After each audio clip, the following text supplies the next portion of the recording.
What if the reason you can't find a good church is because you're asking the wrong question? You show up hoping for connection, but you get a stage, a sermon, some free coffee, an awkward handshake, and then you go home more lonely than when you arrived. I want to offer you another way to think about church. Not perfect, but real. And stick with me here, because I'm about to flip everything you think you know about church completely on its head. I grew up mostly Catholic, and in the part of Ireland where I'm from, church was for, well, it was for being seen. You showed up so the neighbours wouldn't talk. The priest rattled through the mass like he was rattling through a shopping list, and we rattled through the prayers because we knew the dinner was waiting for us back home. It wasn't evil, just empty. And for a long time, I thought that was church. But what if it wasn't? What if everything I learned about church was wrong? Because when I started actually reading the Bible, instead of listening to someone else talk about it, I found something completely different. Something that looked nothing like the pews and performance of people pretending that they had it all figured out. Most people looking for a church ask, is this church good? And by that they usually mean, do I like the music? Is the preacher any good? Do they have decent coffee? Is there childcare? We treat church like it's a gym membership. What fits my life, my schedule, my taste? But Jesus never said, go attend service. He said, follow me. He said, love one another, make disciples, break bread. So maybe a better question is, and write this down if you need to, is church mutual? As in, do they know your name? Do they make space for you? Can you bring something to the table? Because here's what we've done. We've built churches full of well-fed Christians who've never been taught how to cook. Let me ask you this, and this might sting a bit. If you've been sitting in the pews for 20, 30, 40 years, and next Sunday they handed you the mic, could you teach? Would you know what to say? See, we've been trained to be really good audience members, but nobody ever taught us how to be the church. And that's exactly the opposite of what the early church looked like. Here's the problem with the modern church model. Rows of seats, one person talks, everybody else listens. It's not all bad, but it's mostly passive. It turns people into audience members, not participants. But the early church, they met around tables. They shared meals, they shared stories, they shared life. Acts 2 says, they devoted themselves to the apostles' teaching, to fellowship, to breaking bread, and to prayer. They weren't watching church, they were church.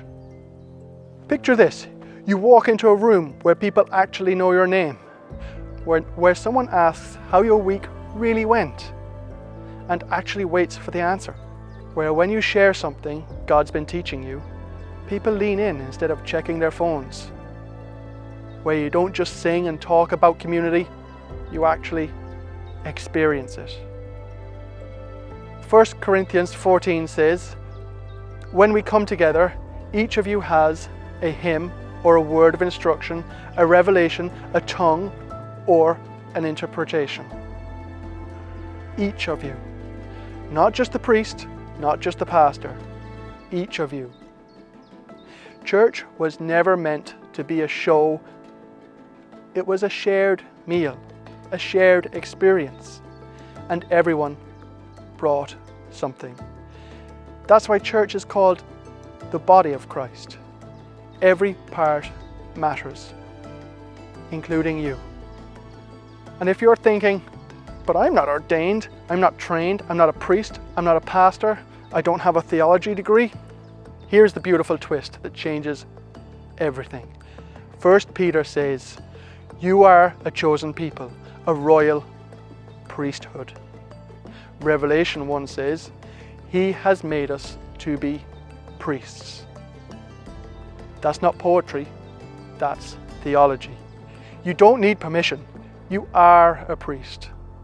If you follow Jesus, you are called to minister. You are called to serve, to bring something to the table. So what does that kind of church look like? Ask yourself, are people known, not just greeted? Are gifts shared, not just consumed? Do they eat together? Not just coffee and biscuits afterwards, but do they actually share meals? Is there room to ask questions? The hard ones. Can you bring your doubts without being looked at like you just swore in the sanctuary? And maybe just as important, is there joy? Is there love? Not the forced, plastic kind, love bombing, but the real, messy, beautiful kind that comes when people actually know each other. The church I go to now, it's not perfect, but they're trying. They tick most of those boxes. Within a traditional structure, they're doing the best they can. We eat together, we hear from different voices, we care about each other's lives, we make room. It's still a stage, but it's starting to feel like a table. Generally, I think house church, when it's done well, is one of the most beautiful ways to live out what Jesus meant. You don't need a building.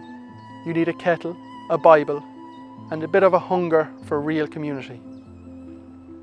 But if you've got a traditional church that's trying to be sincere, to love people well, to make space for the gifts, fair play.